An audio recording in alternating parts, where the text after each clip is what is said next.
Hello everyone, welcome to our channel. আমাদের প্রতিদিন সকালে জলখাবারের জন্য আজকে বানিয়েছি মটর।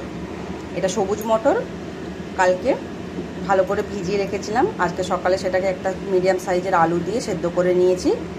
আর তারপরে গরম তেলের মধ্যে শুকনো লঙ্কা, তেজপাতা, গোটা জিরের ফোড়ন দিয়ে তাতে পেঁয়াজ, আদা, রসুনের একটা পেস্ট অ্যাড করেছি। ভালোভাবে মশলাটা কষিয়ে নেওয়ার পরে জিরে, ধনে, শুকনো লঙ্কার একটু পাউডার দিয়েছি, স্বাদ মতো নুন আর পরিমাণ মতো একটুখানি হলুদ দিয়ে ভালোভাবে মশলাটাকে কষাতে হবে যতক্ষণ কাঁচা গন্ধটা যাবে না।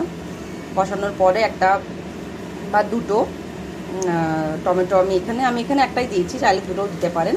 টমেটো একটু দিলে ভালোই লাগে এইসবে দিয়ে ভালোভাবে আরও বেশ কিছুক্ষণ কষিয়ে নেওয়ার পরে সেদ্ধ করে রাখা আলু মটরটাকে আমি এখানে দিয়ে বেশ কিছুক্ষণ কিন্তু কষিয়ে নেবো। একটুখানি কালো নুনও অ্যাড করেছি, যেটাকে বলে বিট নুন। আর দেওয়ার পরে চাট মশলা একটুখানি হালকা দিয়েছি। তারপরে ভালোভাবে কষিয়ে নেওয়ার পরে আমি জলটা অ্যাড করেছি।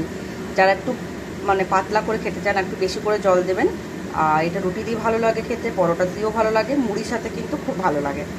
তো সকালে আজকে আমাদের এটাই নাস্তা।